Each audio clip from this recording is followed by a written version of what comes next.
Thank you, everyone. Good evening. Ahla wa sahla fikum. Before I start, just a small reminder that you can follow this event over the AUB YouTube channel. So if you want to send it to any of your friends and relatives, please go ahead. Before I introduce our speaker, I will give the floor to President Fadl Khouri.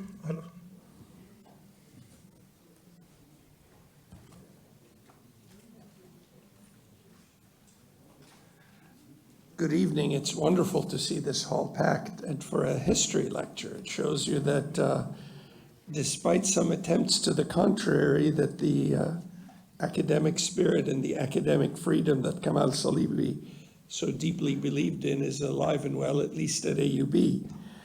So it's an honor to have Professor Eugene Rogan, who's director of the Middle East Center at St. Antony's College at Oxford, for many reasons that I think I will leave Makram to elaborate. It's a special occasion to have him visiting us and giving the Salibi lecture.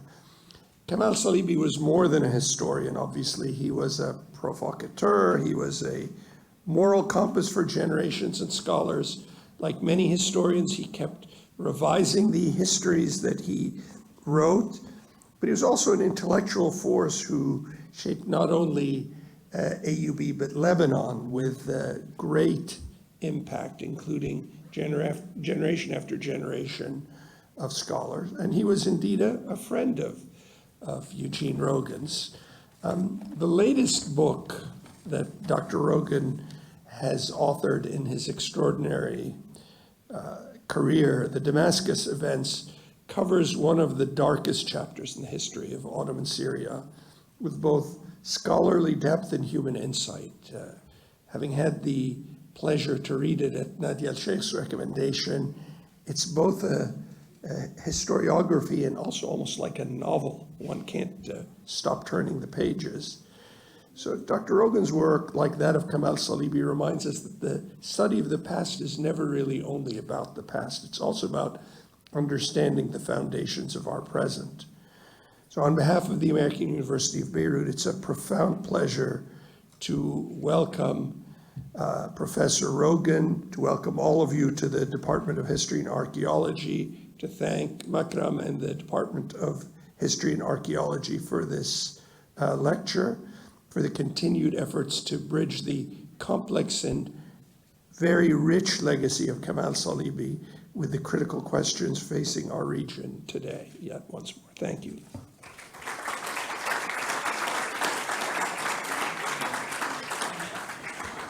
Thank you, President Khouri. Thank you very much. Ladies and gentlemen, colleagues, students, and friends, good evening. Thank you all for joining us for this year's Kamal Salibi Memorial Lecture, a series dedicated to honoring the legacy of one of Lebanon's foremost historians and public intellectuals. It is truly a privilege to gather once again to remember Professor Kamal Salibi, not only for his pioneering scholarship, but for his unwavering commitment to historical truth in the service of understanding.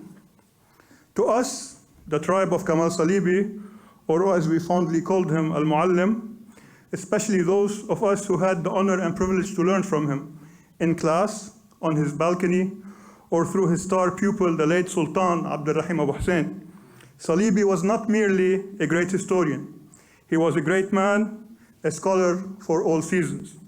He taught us history, yes, but above all, he installed in us something even greater: loyalty, respect, kindness, and above all, humility. Back in 2007, as I was writing my MA thesis on Salibi's dining table, I got a phone call from a friend. I told him that I had been accepted to St. Antony's and that I was looking forward to studying under the great Eugene Rogan. And I made the sin, the unforgivable sin, of calling him by his first name. When I hung up the phone, Salibi gave me a stern rebuke. he reminded me in no uncertain terms never to address my elders, especially my teachers, by their first names. Although I never got the chance to go to St. Antony's, nor to be a direct pupil of Professor Rogan, I, like many of us here, can still claim to be one of his students through the works he continues to publish and the legacy he continues to shape. This evening, we are especially honored to welcome Professor Eugene Rogan, Director of the Middle East Center at St. Antony's College, Oxford, and one of the most distinguished historians on the modern Arab world.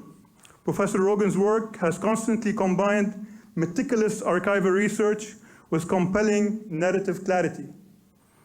From the Arabs' history to the fall of the Ottomans, he brought to life the turbulent histories of this region with depth, nuance, and humanity. Tonight, he returns to a foundational rupture in the story of the modern Middle East, the Damascus Massacre of 1860, the subject of his new book, an already widely acclaimed book, The Damascus Events, the 1860 Massacre, and the Destruction of the Ottoman World. This is a book that speaks not only to the past, but urgently to the present. At a time when sectarianism is too often manipulated to divide societies, and when imperial legacies still cast long shadows over politics, Professor Rogan's study offers a sobering account of what happens when the delicate balance of multi-confessional world begins to unravel.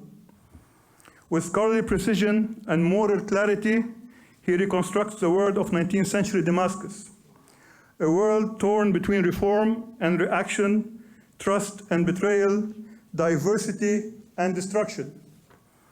It is also a work that resonates deeply with the intellectual path charted by Kamal Salibi himself, who in 1969 wrote one of the earliest modern studies of the Damascus massacres, based on the account of Al-Sayyid Muhammad al-Saud al-Hasibi, a notable and later Naqib al-Ashraf of the city. Salibi's work, as many of you know, inspired generations of scholars that followed. Like Salibi, Professor Rogan refuses the comfort of nostalgia and nationalism.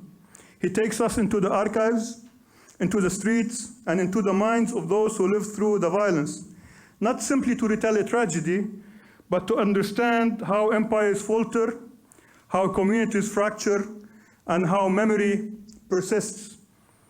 We could not have asked for a more timely or more meaningful lecture. While this talk is part of our legacy as a department, it happens to fit very well within the year-long events which we launched on the 13th of April to commemorate the 50th anniversary of the start of the Lebanese Civil War, events which will continue throughout the year. Please join me in giving a very warm welcome to Professor Eugene Rogan.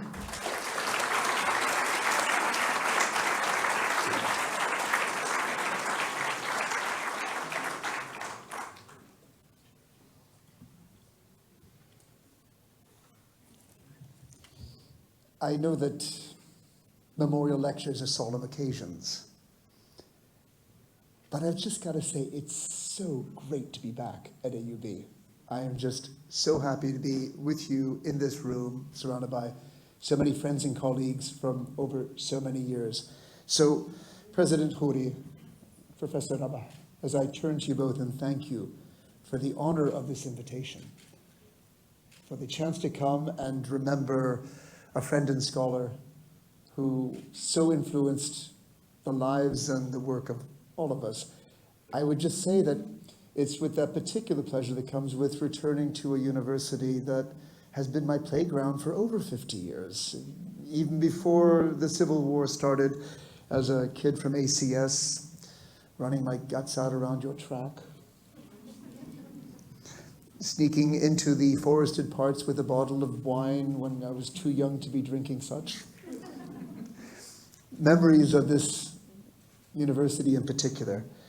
And of course, the association with Kamal Salibi, which is such a cherished friendship that spanned really the first 2 decades of my job at Oxford, where through his ties to the Center for Lebanese Studies and our frequent interaction with this university, we reinforced a bond that had been forged, binding AUB to Oxford going right back to my esteemed predecessor, the late Albert Harani, who was again a friend and colleague of Kamal's. And so it comes together in a way so naturally to be here with you today and to be talking about Kamal, the mentor, the friend, whose remarkable knowledge of history was matched by his brilliance, by his warm wit, by his charm, and as has already been invoked, by his deep humanity. He was just a man above all others. And I realize that more than 20 years has passed in a concession to age. On go the reading glasses.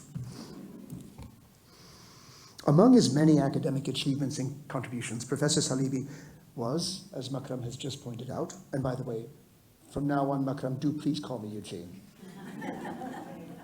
As Makram has pointed out, Professor Salibi was one of the world's leading authorities of the events of 1860, both in Mount Lebanon and in Damascus.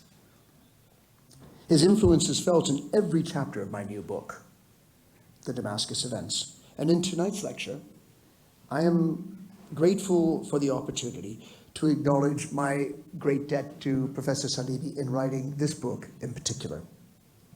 Long before I chose to write on 1860, Kamal Salibi wrote the first works I'd ever read on the subject. His History of Modern Lebanon, which came out in 1965, situated the massacres as a critical turning point between the failed regime of the Double Kaymakamate and the long peace of the Mutasarrafiyya to follow. He also went on to write his influential essay on the Damascus Events, published in a volume edited by William Polk and Richard Chambers on the beginnings of modernization in the Middle East, back in 1968. And that article introduced a very important primary source and eyewitness account of the Damascus Events by a scion of one of the leading Muslim notable families of Damascus, Muhammad Abu Saud al-Hasibi. In his article, Professor Salibi drew on the Kunnash, a sort of scrapbook or diary of al-Hasibi, which he discovered in the Zahariya Library of Damascus. He went on to publish the whole of the Kunnash in 3 installments in AUB's influential journal Al-Abhath between March of 1968 and June of 1969, preserving for all posterity a precious document whose whereabouts now is actually in question. I know that the Zahariya's collection was absorbed into the Assad Library, and I have heard from historians that the Kunnash of Hasibi's whereabouts are not now known. I hope it's preserved somewhere safe, but if not, thanks to Professor Salibi, all posterity will be able to access this treasure through his published articles. Now, the Kunnash itself is a very idiosyncratic document. It's, like I said, part diary, part memoir, part scrapbook. It is perhaps an artifact of a common practice in 19th century Damascus, but very few of them survive. The only other I found to compare this to were the memoirs of the Khatib, or the preacher of the Umayyad Mosque, Muhammad Sa'id al-Ustuwani, another scion of a great Damascene notable family, who left behind a similar kind of scrapbook diary that was published by his family in the 1990s. So one can only hope that more examples survive, but they're very ephemeral documents, and those that we have provide us with precious insight. Now, Kamal Salibi was himself an essential guide to the modern reader approaching al-Hasibi's Kunnash.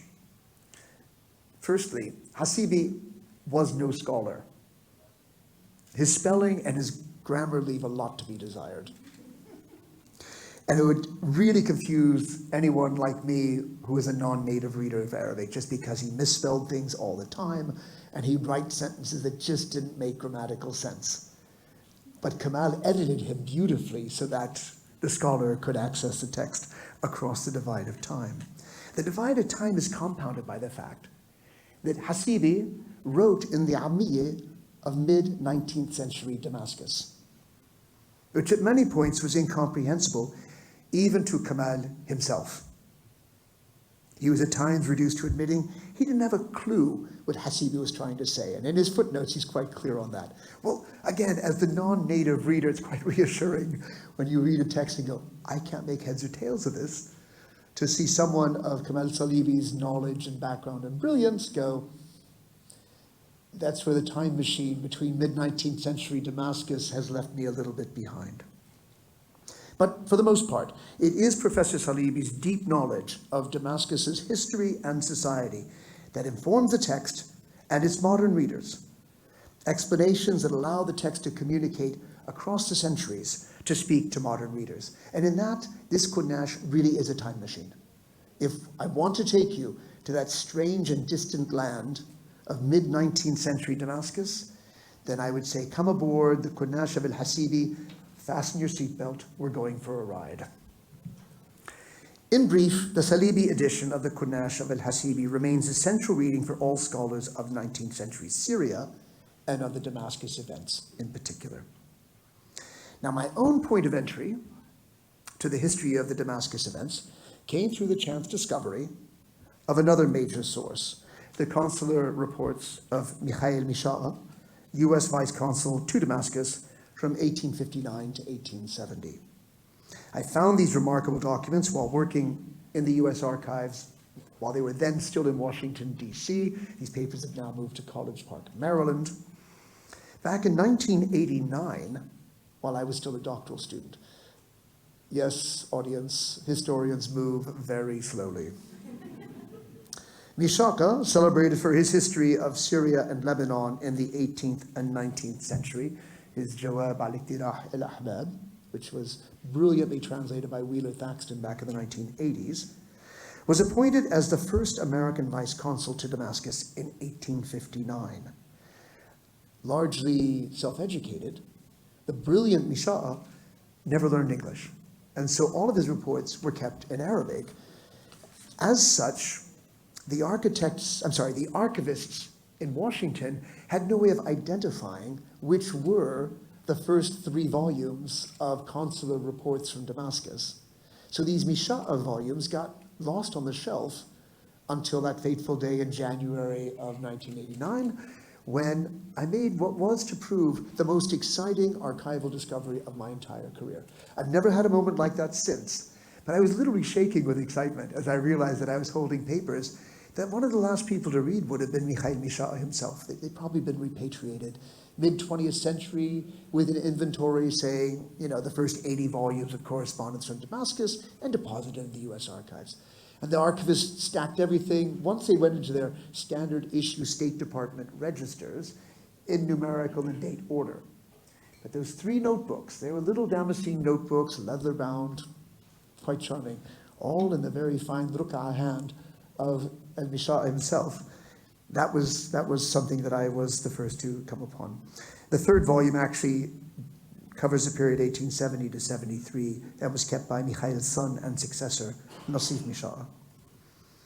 Now, those volumes had nothing of value for my doctoral dissertation, but I sat there at the photocopier all day and copied each and every page, knowing that at some point when I finished my research on Ottoman Transjordan and got that doctorate, that this would be my next project. That was 1989.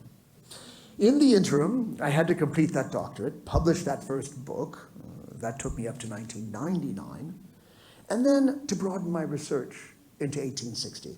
You're never going to write a book on a complex event like the Damascus events on the basis of one source alone, however rich the Misha'a reports were to be. So I went to the Ottoman archives to extract the government perspective on these events. These papers, mostly the Irade files, had only recently been catalogued and made accessible to scholars in a general opening of the Ottoman archives that started in the late 1980s and early 1990s. So it was wonderful to be able to access the Ottoman record of what had happened in Damascus. I went to Damascus to work in the Sijilat of Souk Farouja and the library resources of the French Institute. I came here to AUB to consult your rich manuscript collections in the Jaffet Library. that had been tapped by every historian of the Damascus and the Lebanese events of 1860. So in the process of all this research, I began to assemble a rich cast of characters in addition to Mikhail Mishar, people like Muhammad Said al-Ustuwani, who was, as I said, the khatib or the preacher of the celebrated Umayyad Mosque of Damascus. He was an alim, obviously. He was a notable. He was one of the leading religious scholars of the city. Or the Emir Abd al-Qadir al-Jazairi, leader of the Algerian resistance to the French occupation of his country in the 1830s and 40s, who chose exile in Damascus in 1855 and was accepted as an alim and as Sufi, a follower of Ibn Arabi, into the ranks of the A'yan, or the notability of Damascus, almost immediately upon his arrival in the city. He was seen as a genuine hero in the midst of the notables of Damascus. Or Fouad Pasha, whose papers are held in the Ottoman archives in Istanbul, foreign minister at the time, appointed minister plenipotentiary by the Ottoman Sultan to address the crises that had emerged in Mount Lebanon and immediately afterwards in Damascus, and also with the job of preventing any European encroachment into Syria and Lebanon on the pretext of these events. These and other contemporaries all knew each other, and they all rounded out the story that Mishaqa had to tell in his weekly reports and analysis on the lead up to the violence, on the events themselves, and their aftermath. These, and Muhammad Abu Saud al-Hasibi, the subject of Kamal Salibi studies of the Damascus events. Now, the Hasibis came from modest roots, from a village in the hill country between Homs and Damascus.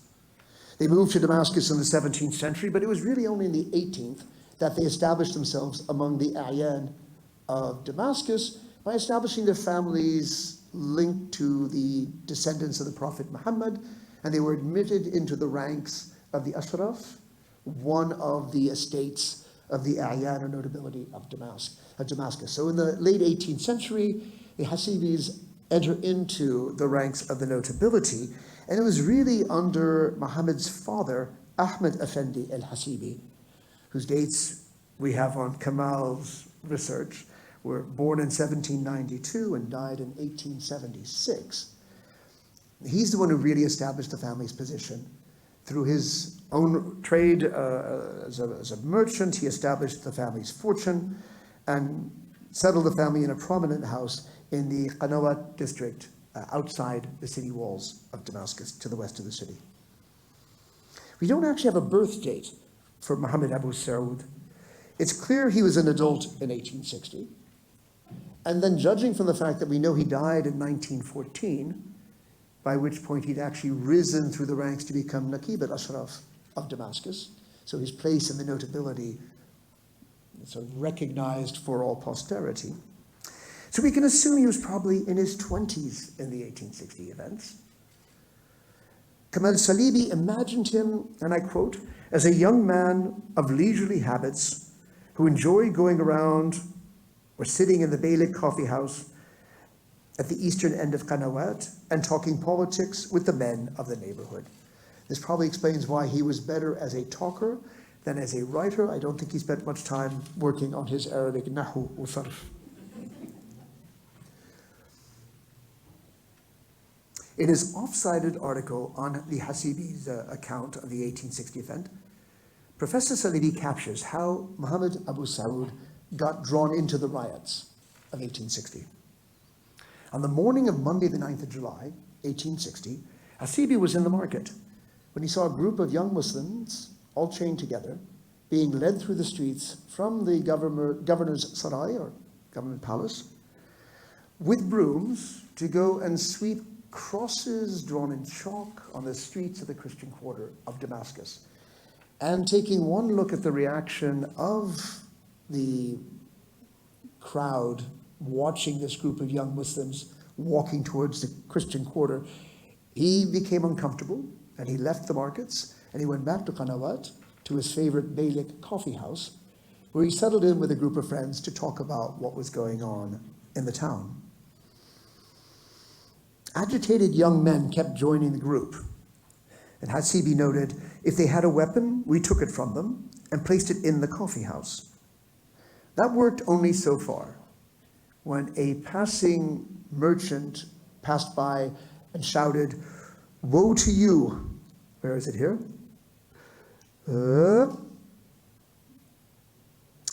Woe to you, people of El-Qanawat. Over 40 Muslims have been killed, and you're still sitting here. And with that, anyone who had come with a weapon went into the coffee house, grabbed it, and ran off towards the Christian quarters. And Hasibi did not follow the young hotheads, but went home instead. And there he was accosted by a Christian clerk who worked for his family, for the family business, and the clerk's son was at work in the city center. In the heated environment, the clerk did not dare go to rescue his son himself, and he begged Muhammad Abu Saud, a young Muslim notable, to go on his behalf and rescue his son. And so it's on that pretext that Al-Hasibi picked up an arm, he doesn't tell us whether it was a gun or a sword, and made off to the city center to try and find the clerk's son and escort him back home to safety. Hasibi reached a barricade where an ugly crowd surged against a group of soldiers who had barred the crowd's way to continuing towards the Christian quarters. Unable to get past and unwilling to mix with the unruly mob, Hasibi returned home. We have no further word on what happened to the son of the clerk. But that decision to go to town would prove very fateful. The events that began on Monday, the 9th of July, raged on for a full 7 to 8 days. The mob determined to plunder, to kill, and to burn. In all, some 5,000 Christians were killed. 2,500 estimated residents of Damascus, and 2,500 refugees from neighboring towns and villages, some of them survivors of previous massacres in places like Hasbaya and Rashaya. In addition, Christian homes and shops were stripped of all valuables and then set on fire. Some 1,500 Christian homes were destroyed in the course of the events. Over 200 shops, fewer shops because they were so intermixed with Muslim shops that they tended to be plundered but not burned because people were concerned about burning down their own shop. In addition, 50 workshops, places like bakeries, looms, were destroyed in the course of the violence. The remarkable thing, in the absence of any action by the Ottoman governor, Ahmed Pasha, to put a halt to the violence and to restore order, is that only 2,500 Damascenes, Christians of Damascus, were killed. They represent about 15% of the estimated Christian population of the city at that time. So in a sense, 85% of the Christians of Damascus survived these events, largely through the intervention of influential Muslim notables who rescued Christian neighbors and kept them in safekeeping in their own homes, and of course the intervention, famously, of Amir Abdel Qadir, who was seconded by some 1,200 armed Algerian veterans who had chosen exile with him in Damascus rather than staying under French rule in Algeria. And they'd been armed by the French consul. They were the only really effective militia able to intervene at that moment in the absence of the Ottoman governor doing so.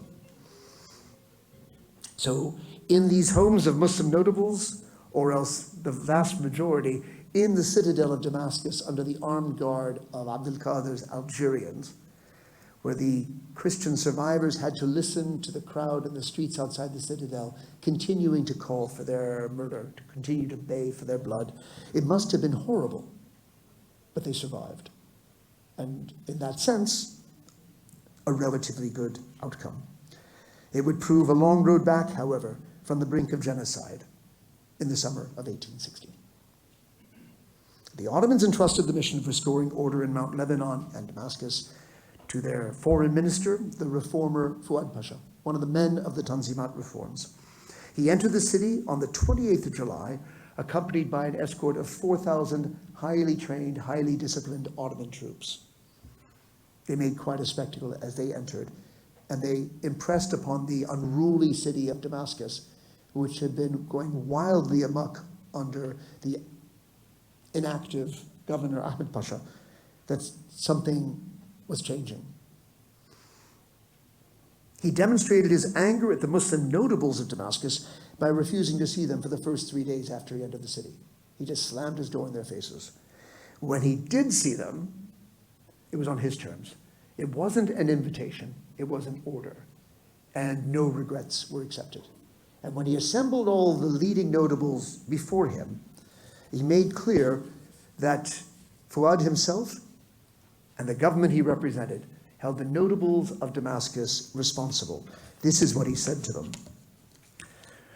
The city of Damascus was loved and esteemed before His Majesty the Sultan. However, as a result of the atrocious acts which took place here, it has now fallen under the wrath of God, His Prophet, and the Sultan. This has come about because you, in other words, the notables, failed in 3 ways. You violated Islamic Sharia, you schemed against the laws of the Sultan. Here he's referencing their attempt to try and subvert the reforms of the Tanzimat. You schemed against the laws of the Sultan, and you've caused the Sultan problems that will be difficult to solve. You can say that again. It is now your responsibility to provide the names and the details of those who have committed crimes. So basically, Fouad waits 3 days to heighten tension and sits the notables down, and he reads the riot act to them, and basically makes clear that either they deliver the names of those who are responsible for crimes, or they'll wear the noose themselves. The gates of the city were locked, as Fouad's soldiers set about rounding up those accused of taking part in the violence over the previous week. Hundreds were arrested and sent to various detention centers, most to the Taqiyya Suleymaniye overlooking the River Beirut on the entry into Damascus from Beirut. Over 1,000 arrests had been made by the end of the first week alone. So the Ottomans were serious, and they were moving quickly. Well, the knock came on the Hasibi family's door on the 5th of August. A lieutenant, accompanied by 7 soldiers, demanded Muhammad Abu Saud accompany them to the governor's sarai for an interview with Fouad Pasha. And it's at this point that the Kunash of Abu Saud al-Hasibi becomes super interesting. Overlooked by many subsequent historians more interested in the genesis than in the aftermath of the Damascus events, we get to follow al-Hasibi on his journey through the Ottoman justice system.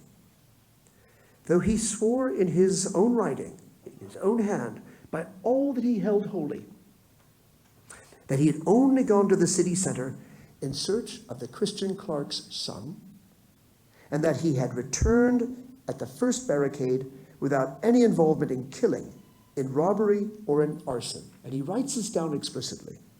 The fact was, he had been seen entering into the walls of the old city armed. And it was enough for him to be accused and arrested and taken before Fouad Pasha, among those accused of having been involved in the violence. Al-Hasibi was ushered directly into Fouad Pasha's office, where a servant was buttoning the minister's tunic before a window. And I loved the image, because you had this sense of the aloof Fouad Pasha, not even turning to greet Hasibi, but letting a servant finish dressing him before he turns around. So he clearly was a man who knew how to play with the drama of the moment and to intimidate the people that he was talking to. Hasibi doesn't actually tell us what they said to each other. He notes that he made a gesture of deference coming in and going out, and that Fouad Pasha left him with a subordinate with the order to find, and I quote, a suitable place for our guest. Such hospitality. Over the next days, Hasibi came to share his room with other notables under arrest. His Kunash reads like a who's who of the notability of Damascus, who are distributed in facilities according to their social rank. So merchants and commoners, lower merchants and commoners, tended to be put into the Taqiyya Suleymaniye. Others who were slightly higher rank, notables, were put in officers' quarters in the government quarter of El Marje, and the highest of standing were put into a facility called the Beit al-Baltajiyeh. I've not actually been able to find an image of Beit al-Baltajiyeh, but it crops up regularly in al-Hasibi's accounts. Things got harder for me, Hasibi wrote, as his incarceration went on. And I began to have regrets when regrets were not useful. All I wanted was to gain my release along with my friends. I knew I needed to show patience. Indeed, he did. Hasibi spent nearly a full year in government detention, and terrible things were to follow. Late at night on the 19th of August, Hasibi was awakened by the sound of a crowd in the courtyard below, 50 or more prisoners. It was unusual for them to be moving in the middle of the night. Guards removed their chains while officers instructed the prisoners, and Hasibi could hear this from his room up above. Those who want to perform their ablutions should hurry, and those who want to designate executors for their wills should do so now. Looking down on the condemned, Hasibi saw men he recognized. There was Mustafa Bey al-Hawasli, one of the Kurdish Aghawat, and 2 of his nephews. He identified 8 others by name, Damascenes of rank, people he knew, and maybe not his best friends, but his society, face-to-face society, not strangers. May God have mercy on them, since many of them are innocent of any crime, he reflected in his Kunnash. Under the cover of darkness, 57 leading men of Damascus were hanged in the main thoroughfares of the city, often in proximity to places where they were accused of crimes during the Damascus Events. Papers were attached to their bodies detailing their crime, basically convicted of murder and condemned to death. So that was just a notice attached to the bodies of those who were hanged. Their bodies were left hanging all day for every Damascene to witness. Shock and horror. But it wasn't over. At 2 p.m. that next day, 20th of August, a detachment of some 800 soldiers assembled a group of 110 police and Bashabazouk irregular soldiers who were accused of breaking discipline and joining ranks with the rioters. Some of these had been held with Hasibi in the military barracks and then had been taken to the Taqiyya Suleymaniye in advance of being mobilized. So these 110 were taken to like I said, the Taqiyya, and Hasibi and his comrades, very concerned after the hangings that had just taken place, sent a servant to try and find out where they were being taken, what was going to happen to them. The 110 men, tied together, were marched to a drill ground near the government offices in Marje. Each of the 800 soldiers escorting them was then given 1 bullet. And then they were told to shoot at the 110 men. So what ensued was absolute chaos of 800 men shooting 110. Each prisoner was shot with 2 bullets, 3, 4, Hasibi recorded. Some were wounded but not killed. These were then killed by saber by the 800 soldiers who had mustered. They'd cut them down. Hasibi and his comrades learned with horror, but of course they wondered whether they themselves would suffer a similar fate. All the Muslim chroniclers of this time, Ustuwani, even Mishaqa, spoke of the shock and horror provoked by these executions. The executions had fulfilled Fouad Pasha's expectations. In his report to the Grand Vizier Ali Pasha, Fouad claimed that, quote, among those hanged were some of the greatest notables of the city. No account was taken of their rank or dignity. The city has been struck with terror, end of quote. Damascus nicknamed Fouad father of the rope in the aftermath of the executions, and it wasn't a joke. But Fouad did not dare execute the actual greatest notables of Damascus. He faced strong pressure from European diplomats to act against Sheikh Abdullah al-Halabi, the leader of the Damascene ulama, and Umar Effendi al-Ghazi, whose descendant is with us here in the audience today, the Mufti of Damascus, the Shafi'i Mufti of Damascus. Both were accused of inciting the mob to violence and encouraging the Christian genocide. Accused anyway by the European diplomats and consular corps. Fouad ordered both men to be arrested and imprisoned. Word of their arrest, Ustuwana recorded, caused sorrow and pain to the hearts of the Muslims and inflamed their anger yet again. But crucially, regardless of their fear of execution or other pressures by the authorities, no one would give evidence against Abdullah al-Halabi or Omar al-Ghazzi. And no matter how much the European diplomats demanded these two men be, quote unquote, brought to justice, Fouad Pasha refused to execute without evidence. This wasn't just about observing the niceties of law. Fouad wanted to drive fear into the hearts of Damascenes. He did not want to drive them to such outrage as might lead to renewed violence. So to hang people of that standing without absolutely incontrovertible evidence would have been far too inflammatory in the already heightened tensions of post-events Damascus. The most dramatic execution was the former governor himself, Ahmed Pasha, who had failed so utterly in his duty to intervene early on in the violence to preserve law and order. Indeed, some like Dr. Mishaka accused the governor of openly provoking the violence by the actions he took in the lead-up to the Damascus events. Fouad convened a special court-martial that met behind closed doors to hear the case. They found Ahmed Pasha guilty, and they sentenced him to death by firing squad.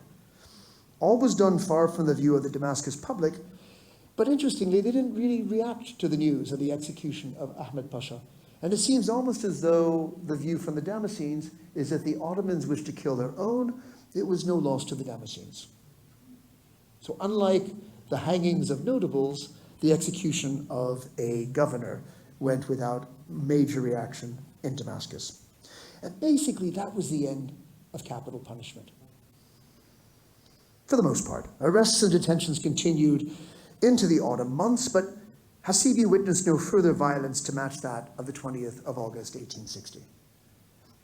In mid-October 1860, largely in response to continued European pressures, Fouad rearrested several Muslim notables, Sheikh Abdullah al-Halabi, Omar al-Ghazzi, and other members of the Damascus ruling council or majlis, including Ahmed al-Hasibi, father of our diarist.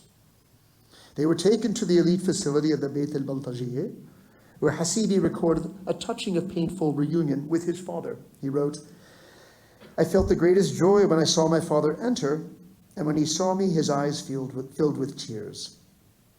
Father and son were kept in adjacent rooms. They weren't allowed to be in the same room together, but they took comfort by being close to each other, though each was, of course, very concerned to be in Ottoman detention at all, knowing about the state violence that had already been done against men that they still believed innocent of any crime. But the detained notables grew impatient with incarceration and repeated questioning by Fouad Pasha and the court officials. Omar Effendi al-Ghazzi burst out, "After 60 days of questioning, I am sent back to the Beit al-Baltajiyeh. What am I guilty of? What is it that I did in this city?" And the fact of the matter is, the members of the tribunal could not answer that question, because through countless interrogation of other leading figures of the city, no one would give evidence against these men. And through repeated interrogations, they were consistent in their testimony. They never contradicted themselves. And so there was no evidence with which to convict them of capital crimes. So, when you can't convict people by one means, you do it by another. And so Fouad Pasha basically found these notables guilty of failing to use their influence as Ayan, or the notability of Damascus, to prevent the events from getting out of hand. And on that basis, he sentenced the leading notables of Damascus either to periods in prison or in exile.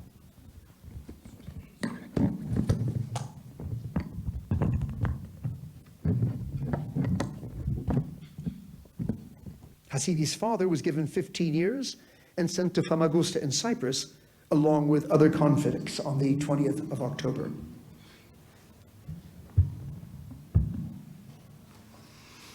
And this is where the Kunnash is kind of a fun document, because it's full of odd things that he just sort of wrote down on the margins of the notebook. And one of them is a quote he gives, which without this context would make no sense. It was a popular proverb that came from the aftermath of the Damascus events, which is, brother, they cast me in this Famagusta and left. And apparently this is a mithal that's used to refer to somebody who gets into a difficult situation without any clear way out. And it's a reference to those who had been convicted and sent into exile to Famagusta in Cyprus. So, in this way, the story will make sense of the marginalia of the Kunnash. Hasibi remained in detention for months after his father was sent into exile. He was finally released on the 21st of July, 1861, after nearly a full year of government detention. And in that whole year, he was never actually charged with anything. Held, but not charged. In 1865, the government issued a general amnesty that allowed all those who had been convicted of crimes to return to Damascus. And it was at that point that his father, Ahmed al-Hasibi, began his journey home to Damascus. He returned to his family early in 1866. By then, the Christian quarters of Bab Tuma and Bab Shari'i had been reconstructed, and life, still tense between the communities, was beginning to return to normal. And in a sense, that really draws to an end the additional information of al-Hasibi's Kunnash, taking us beyond the events themselves to that terrible year that followed the events. So to conclude, really? We're getting a bit of feedback. Are you guys okay with this? I am too. I'll stand back here. So to conclude, I mean, what Hasibi has given us is a very rare Muslim source to balance out the vast literature of Christian survivor accounts of what had happened in 1860, preserved thanks to the work of Kamal Salibi and his brilliant scholarship.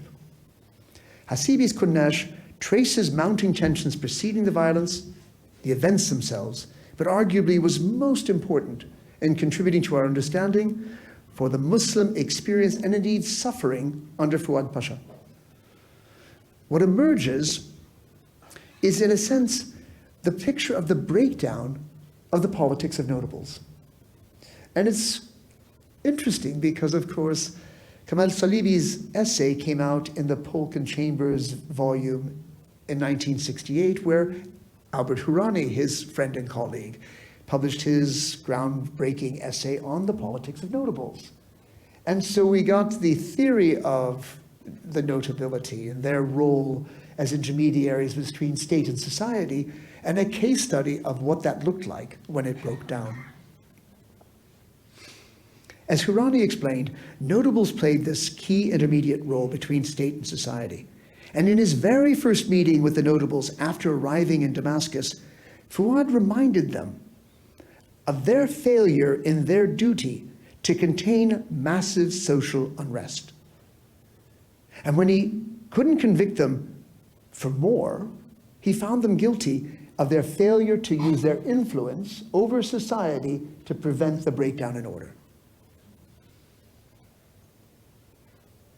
Yet Hasibi goes beyond this failure to document what he clearly believed an injustice inflicted on Muslim notables by Fouad.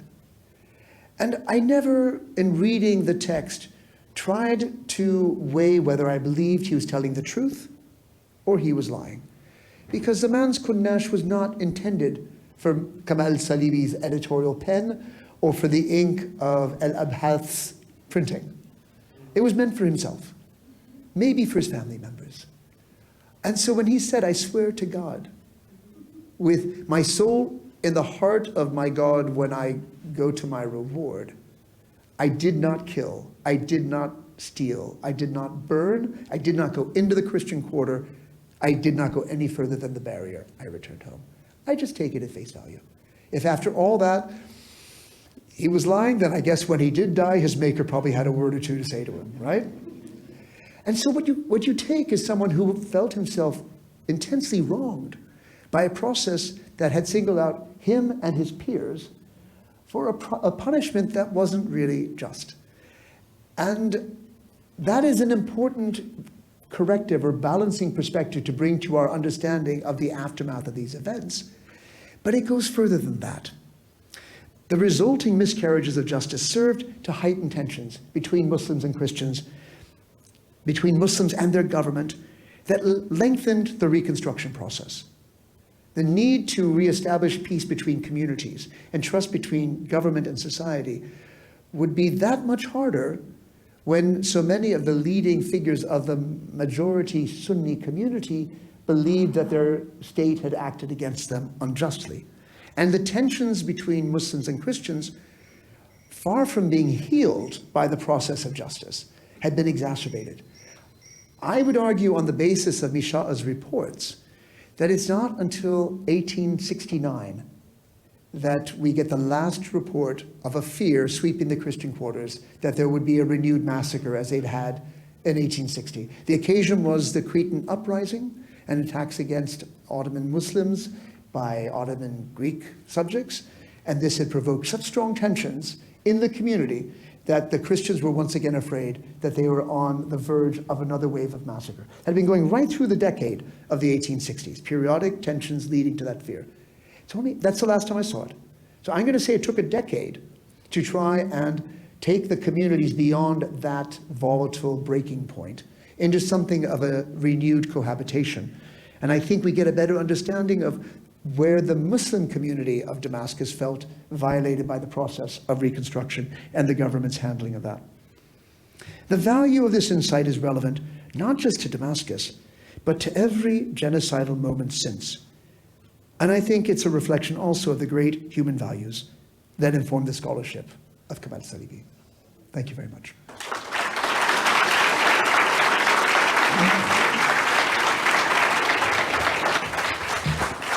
Thank you. Thank you, Professor Rogan, for this very interesting and very insightful talk. And we will be running questions for around 20 minutes, and then Professor Rogan will be signing his book outside. So I open the floor for questions. We have a microphone, so kindly introduce yourself and try to ask a question or a comment within the limited amount we have. Who would like to start?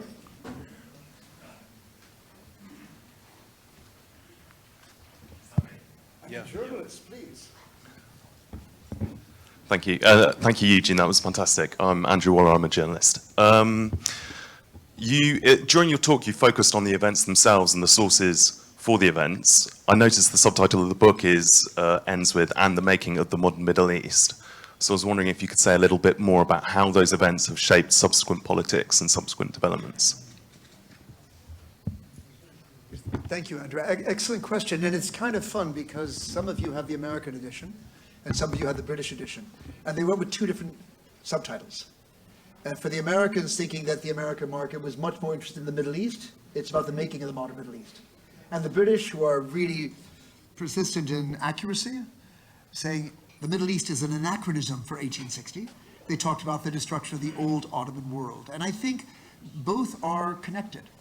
So in terms of the destruction of the old Ottoman world, it's that Ottoman world of groupings of subjects in the millet system, in which Christians and Jews and Armenians were treated as self-governing bodies, responsible for collecting taxes on the government's behalf and living under their own religious personal status law, but treated as protected and second-class citizens. And since 1856, Tanzimat reforms, you have this notion of much closer to citizenship, where all were the same before the law, regardless of religion. It's one of the causes of tension, but in a sense, I see 1860 as a rejection of that principle, and the government's response a reinforcing of that principle. And it means that after that, the norm of citizenly duties to the state of individuals paying taxes, having the right to stand for public office in municipalities and in the provincial councils, and also to vote. And that Muslims, Christians, and Jews all had positions in these elected councils, was moving away from the past subject status of Ottomans towards a new citizen status of Ottomans that applied to all equally, and is that way is foreshadowing the developments that we would associate with the Republican period of the French Mandate, and indeed of the independence period. So in that way, the end of the kind of millet system and the starting of this new, no longer communally divided, but citizens of different confessions, all with the same rights and same duties to the state. If I may, I would like to ask a question, and then maybe we'll take a couple. I greatly enjoyed reading and listening to your book, and I always feel bad when such books end because I can't get enough. But what got me thinking, it's something that the Lebanese take for granted, is basically that it was because of bloodshed in Mount Lebanon and in Damascus that we have modern Beirut that we know. People were so scared to stay inland that they rushed to the Lebanese coast and decided that it's a better bet to be near a place where the Allies would help you out. The French and the Ottomans were able to force the Maronite return to Mount Lebanon, but they were never able to keep the Christians in Damascus. And this is luckily for us that we have Lebanon, because many of the leading merchant families, which many people take for granted, are either Palestinian, Syrian, Iraqi, or even Egyptian. But particularly I see that without the 1860 Damascus massacre, Lebanon, or Beirut as we know it, would not have existed. So what do you think? Well, firstly, I think don't underestimate what a boomtown Beirut was before 1860. So in a sense, the takeoff of the city as a Mediterranean port was already well underway, and it was experiencing such rapid growth that someone like Jens Hansen could really build a major doctoral thesis at Oxford on such material, as would Leila Fawaz. So merchants and migrants. And the other thing is, what you say would have really upset Fouad Pasha, because he dedicated no small energy to trying to ensure that the displaced Christians returned to Damascus. And all I would say is Beirut was a very hard place to arrive in August of 1860 because it was already flooded by all of the refugees from the mountain villages, and there really was no absorptive capacity left. It might have been a boom town, but not much surplus room for thousands of displaced Christians. And so Fouad's way of twisting Damascene arms to go back home was you only got your indemnity for your losses if you rebuilt in Damascus. They weren't going to write you a check for you to relocate to Beirut. And in this way, I would say by the number of houses built at the end of the process, out of 1,500 destroyed, about 1,420 were rebuilt. So in their large part, they did go home, if only to rebuild on the Ottoman government's expense. But of course, so many families I meet today will date their residence in Beirut or in Lebanon from the aftermath of 1860, which would certainly validate your claim. Back-to-back questions, please. Yeah, Wait, one second. Yeah, you've got to say your name. Yeah, identify yourself and to the microphone, please. Okay, so my name is Omar Al-Ghazi without the Effendi. But yeah, my question is about the political economy of this. Like, what is the account of changing, perhaps? Because what I've read briefly about it, there's also kind of a political economy explanation of the kind of differences in wealth in regards to the silk industry and trade. So does that feature in the story? And also, I don't know if it's myth or fact, but there's also talk about Druze fighters or Druze men who came from the mountains to Damascus at that point. Is that fact or fiction? Two good questions. You know, the first question people tended to ask me when I say I'm writing this book about a massacre in Damascus in 1860, people say, why did they massacre the Christians? And it took me 4 chapters to answer that. And rather than give you 4 chapters, it's very briefly change in trade. So the trade of Damascus had always been a caravan trade coming from Baghdad, from Hejaz, from Anatolia. Now the Mediterranean is beginning to be felt through Beirut, and it's flooding the markets of Damascus with industrial products from the West, which hurts the local trade, it hurts local producers, and it sucks out all of the fibers of Damascus, the cotton, the wool, the silk, to fill the holds of the ships going back. And the only people really benefiting are going to be Christian agents for European trade houses. And it's part of, so that's one bit, it's just changing trade and what's adversely affecting the markets of Damascus. 2 is the arrival of consuls.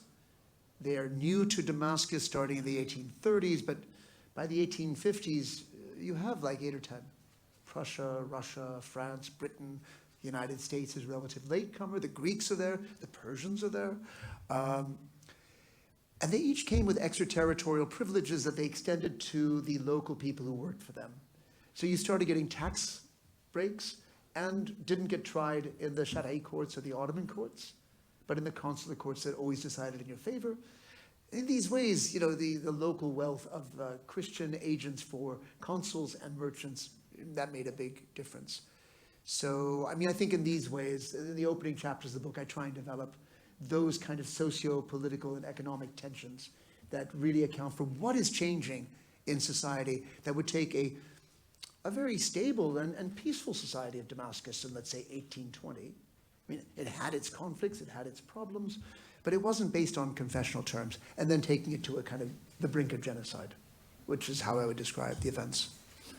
Fouad, please. Yeah, the one- Well, thank you, Professor Rogan. My name is Fouad. I'm not related to Fouad Pasha, definitely.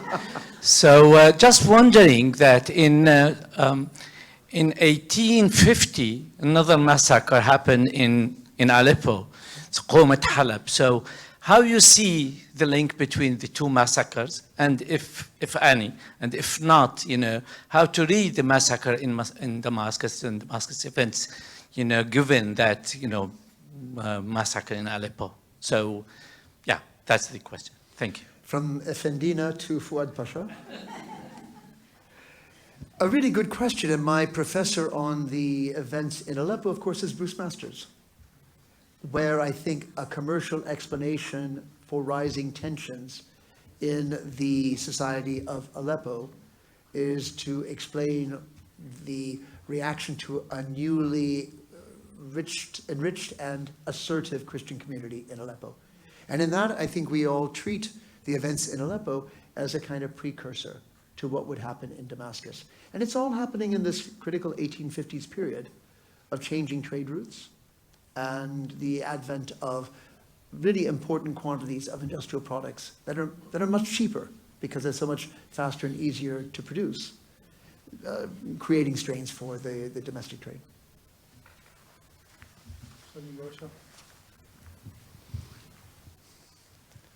Yeah, hi, Selim Deringil. My question is, there's, as you know very well, there's a sort of conspiracy theory put forward by Rana Yunus, Mona Yunus, that this whole thing was the Damascus events, particularly Ahmed Pasha's role, was some sort of conspiracy on the part of Istanbul to sort of crush the anti-Tanzimat elite of Damascus. Could you comment on that, please?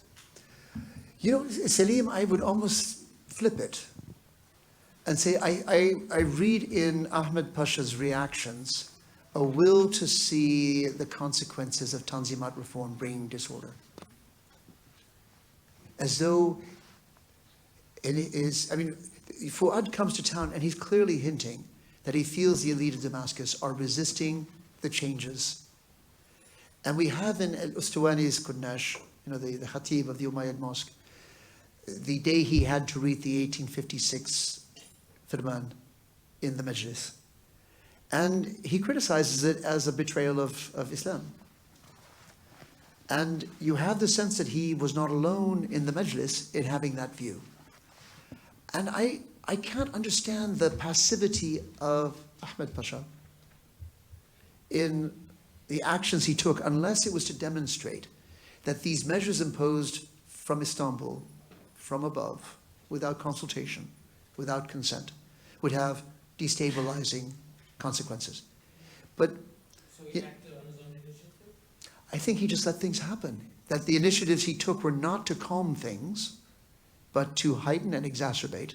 I mean, examples are, just before the massacre was Eid al-Adha. And there was just a lot of concern. There were rumors running around. The moment you think ill of others, you imagine they think ill of you too. So if Sunnis in Damascus had looked at the violence in Mount Lebanon and said, those Druze have identified their Christian problem, and they found the solution to their Christian problem, they're killing them. Then you start thinking about killing the Christians at Damascus. Well, you start imagining that the Christians at Damascus are thinking about killing you. And Mishaka reports these wild rumors going around of hundreds of Christian households hiding 1,000 men each, who are going to rise up while the Muslims are in the mosque and slaughter them. And there are rumors that there have been massacres of Muslims at prayer in Homs, in Jerusalem. And Mishaka reports these things, and he's trying to talk reason to a kind of febrile atmosphere in the lead up to the Eid al-Adha. So what do you do to try and calm things down? You know, Ahmed Pasha's response was to put armed guards outside the mosques, as though this was a real threat. And it scared everyone away. No one went to the mosque for prayers in Eid al-Adha. And Ustawani describes just 3 rows of prayers in the Umayyad mosque, unheard of for Eid al-Adha. It'd be full. But the response was calibrated not to calm the tensions, but if anything, to heighten them. So my interpretation is not the conspiracy as you describe it, but rather maybe he let it, no, exactly, as you quoted it, but rather that it was people who opposed the Tanzimat trying to demonstrate to Istanbul the consequences of such rash and contrary to religious. It But did. before I give the floor to the question, we were reminded that you didn't answer Omar's question about the Druze participating in the Damascus events. I did promise to catch up with you after, but they were there. And we know because Abdul Qadir was constantly going out to talk to the Druze. They were among the first people he met when he arrived in 1855. He crossed Jabal Lubnan, and he spent a night with a group of Druze notables who had stopped him on the way and, you know, gave him. Were they the Abdel Malaks by any chance? He doesn't. It's not specified. It's The Churchill. geography is Abdel Malaks, most probably, that's why. It would make sense. But anyway, so they were there, and but I wouldn't say that they were the mass of the mob that attacked the quarters. It was a very heterogeneous group that was overwhelmingly Sunnis of Damascus. Good evening. My name is Tony Berbari, and Dr. Kamal Salibi is my maternal step uncle. This is number one. Number two, a big thank you for AUB, for Dr. Rabah, and for Dr. Rogan. A small introduction and then a question. In 1859, the Thawrat al-Fallahin, the revolution, took place in Kisrwan, between the Tanus Shaheen and the Khazin and the Habaysh. And then everybody links more or less the revolution that has passed in Deir al-Amar between the Maronite Fallahin wal-Iqta' al-Dirzi. I don't know what's the name of Iqta' in English. Feudal. Feudal. More or less it is linked. It is the first question that always the historian asks, why this has spread to Hasbaya that has an Orthodox, why the war that has an Orthodox, more or less, community, and then what are the clashes that has went directly to the Sunni Islam of Damascus, bearing in mind that the people who flew from Deir al-Amar came to the Shia district here, and we have lots of family that holds the villages of the Shuf, Ba'alini, and Ethri, and the thing, and the people of Christian here, Hasbani, etc., that went to Beirut itself here. So the question that always is asked here, is it the politics or the policy of the Ottoman Empire, Farriq Tasud, that was really behind the war in here and in Damascus, more or less, or it's something just that went off out of control? يعني فرق تسد, you know what? I do, divide and rule. But Yeah. is this related, يعني, are the Ottomans behind this, or is something that has happened, تعصب ديني? Before you answer, let's take another question here, please. Good evening, Farid Msha, indirect descent. I love this. This is why you come to AUB, you see? Right. My question is the following. You know, you mentioned that the notables in Damascus were kind of in charge of, let's say, the public relation, especially in the political relations with the Ottoman authorities. But the crisis, I mean, not the crisis, the violence stemmed from the mobs. And I was, you know, when you were talking, like, and at some point you started like mentioning some social issues. Are they like evidence or writings from any of the sources that you mentioned, including my ancestor, in which you would be able to, you know, assess the importance of resentment vis-à-vis the authorities, especially from the mobs, which are normally illiterate, but somehow may be manipulated. During the events themselves, or in the Before, I aftermath? think before even. I think even before the events, but because I don't think things like erupts like out of nowhere at any time. So do you think there would be some kind of, you know, would you be able to assess the degree of resentment that was, you know, spread around the community vis-à-vis the authorities, and explain in a way the violence that was exerted vis-à-vis other communities? Because in one community, which are the Christians, but what about the Jews? What about other minorities which were also in you know, in trading positions, in high trading positions as well? Two very important questions. Let me take these before you're going to strain my memory any further, Makram. In terms of divide and rule, you have to remember what was at stake for the Ottomans to have order break down in Mount Lebanon the way it did. Because France responds immediately by sending 6,000 troops, and the Ottomans' biggest concern was this was a prelude to conquest and imperial takeover.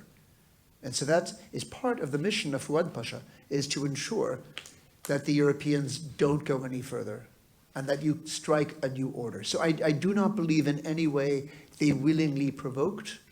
I think what broke down between Druze and Maronites in particular is far more linked to the developments going back to the Egyptian occupation in the 1830s of Jebel Lubnan, and the way in which the Egyptians played on the collaboration of Maronites under Emir Bashir against the interests of the Druze, which set in motion land disputes and other tensions, including times when Maronites were used by the Egyptians to attack the Druze, who would not comply with Egyptian rules. And this gave rise to, you know, the undermining of the Druze position in the Shuf and the southern part of Jebel Lubnan, that many in the Christian community thought might be an opportunity to drive the Druze once and for all to Jebel al-Arab or Jebel Druze, you know, south of Damascus, to establish a kind of Christian principality on the whole of the Jebel. And so this was very much something that was feared by the Druze and not exactly calmed by many of the Maronite clergy, who were growing increasingly assertive, not just against the other communities, but against the Iqtaji, the Muqatajis, like the Khazins. You know, it was a Maronite church with Tanyos Shaheen against the Khazins. So, you know, in this way, there's a role that the church plays in destabilizing things. To me, in my reading of the contemporary sources, those explanations seem more persuasive than any wish on the Ottomans' part to take things further. And Mr. Misha, I'm already going to have to try and reconstruct your question, which was about the role between the Amma and their resentments and that of the A'yan. And all I would say is, in the events themselves and what followed, I mean, the Amma never had any role with the Ottoman state. They had no interface. They really did work through the A'yan. And so, I mean, I think that their actions during and after were conditioned far more on either opportunism, to steal, to enrich themselves. I mean, the descriptions of the plundering that went on in the opening days while there were still houses left to rob or shops left to break into suggests that people were carting away window frames, nails. I mean, they really stripped the properties of anything that might be a tradable asset.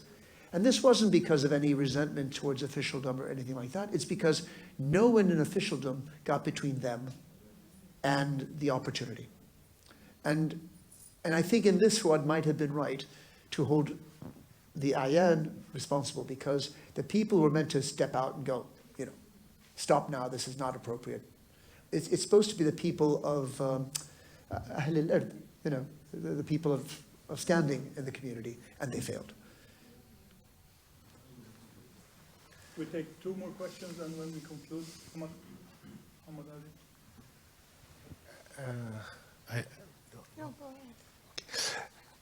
I'm Ali Atasi. How are you? It's good to see you.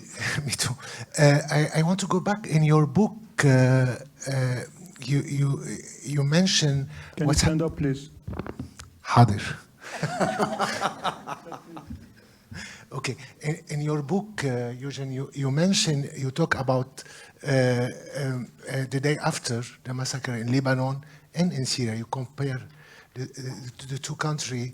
You mentioned the Mutsarrafiyya, that it was based on the sectarian division, the politic life. And when you talk about Syria and Damascus in particular, you mentioned that it was more on the base of citizenship, I mean, in one way or another. And you speak about the modern Syria and the modern Lebanon.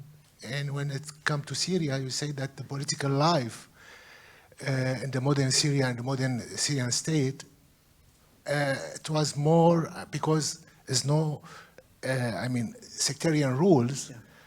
Then it was more, the massacres were far behind, and all the sectarian division was not clearly seen in the political life. I want to go back to what has happened today. Right. Do you still have the same approach, or you can look to it in different way? Because today we have a lot of sectarian tension in Syria and in Damascus. Absolutely. Thank you, Mr. Attasi.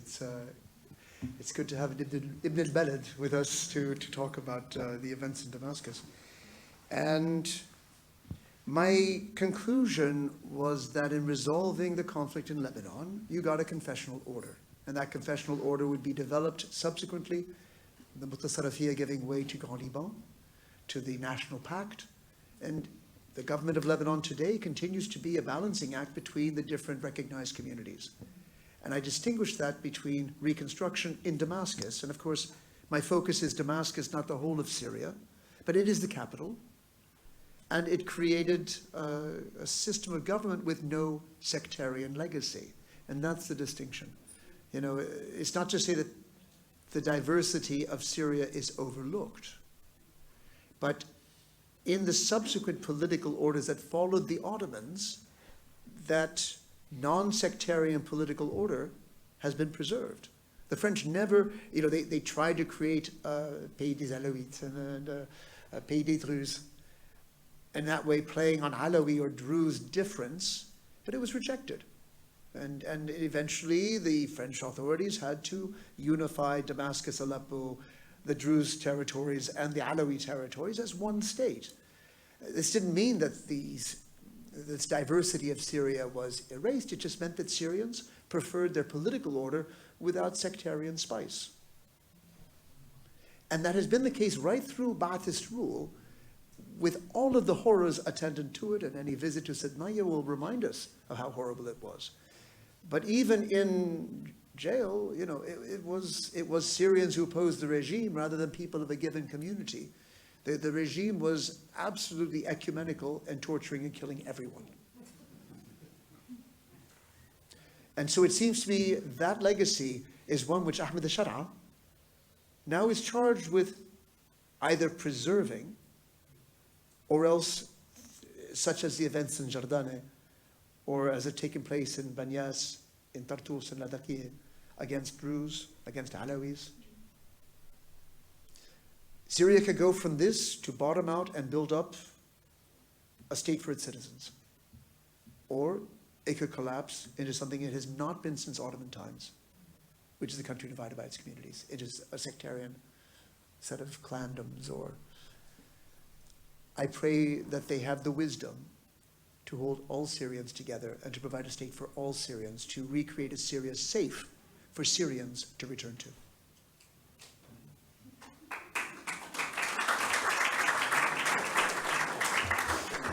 Last question, Fadal. Could you kindly stand up? Hello, my name is Charles. I'm a student of nationalism and identity politics.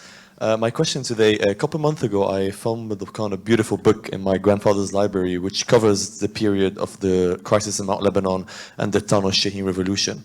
And this book is wrote around the chronicle by a Jesuit monk in Antura, who writes about this entire era of history and his own view of it. And he argues mainly that it's a rupture, it's a change in France with the arrival of Napoleon III, or that changed the relation between France and the Christians where they were neglected.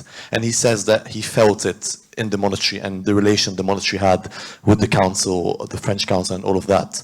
My question for you is there such a narrative similar to that in the Damascus events? And what do you personally think of this historical narrative? Because it was rewritten by a Lebanese historian, Antoine Salemi, I think, who wrote the narrative from this chronicle that the monk wrote in French. Do you have any opinions on that? Thank you. I don't. I'd love to read it. And when I do, I'll have a better based opinion than if I answer you now, drawing from the blank. But let's talk afterwards. I'd love to get the reference. It would be a fascinating read. Nazareth, sorry. I yet to know my historical terms. Ladies and gentlemen, please join me in thanking Professor Rogan for this great lecture. And thank you, everyone. That's amazing. Thank you, everyone. Professor Rogan will be signing his book outside. Thank you very much for coming, and see you again next year.